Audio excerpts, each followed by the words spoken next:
கடகராசிக்காரர்களுக்கு சுபவிரிய பிராப்தம் ஏற்படும். பழைய கடன்கள் பைசல் செய்தாலும் புது கடன்கள் எதிர்பார்த்த அமைப்பு கிடைக்கும். அதேபோல் கடகராசிக்காரர்களுக்கு மன அழுத்தம் திடீரென்று ஏற்படலாம், ஞாபக மறதி ஏற்படலாம். எழுதி வைத்து கொள்வதோ அல்லது துணை அல்லது துணைவியார் பிள்ளைகள் இடத்திலோ சில முக்கியமான விஷயங்களை பகிர்ந்து கொள்வதோ மிக மிக முக்கியம்.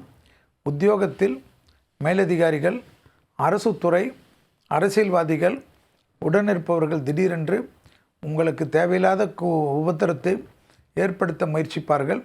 அதிக கவனமாக இருக்க வேண்டும். மனக்குழப்பம் இல்லாமல் இருக்கக்கூடிய கடகராசிக்காரர்கள் சிவனை பிடித்து கொள்வதும், சிவமந்திரங்களை உச்சாடனை செய்வதும், சிவன் கோயிலுக்கு செல்வதும் நன்மை ஏற்படுத்தி தரும்.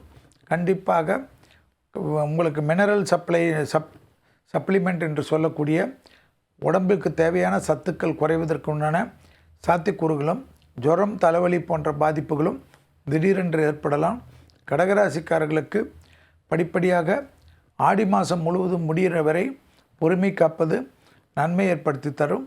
வாகனத்தில் பயணங்களில் அதீத கவனமாக இருக்க வேண்டும். தாய் வழி உறவு, தந்தை வழி உறவு மேன்மை அடைவதும், பழைய கடன்கள் கொடுக்கல் வாங்கலில் கண்டிப்பாக அனுகூலம் ஏற்படுவதும், சேமிப்பு ஏற்படுவதும், பண விஷயத்தில் இருந்த பாதிப்புகள் பரிபூர்ண நிவர்த்தி ஏற்படுவதும், அடுத்த காரியத்தில் ஜெயம் ஏற்படுவதும், தொலைதூரத்திலிருந்து நல்ல செய்திகள் ஏற்படுவது கண்கூடாக பார்க்கக்கூடிய அமைப்பு ஏற்படும்.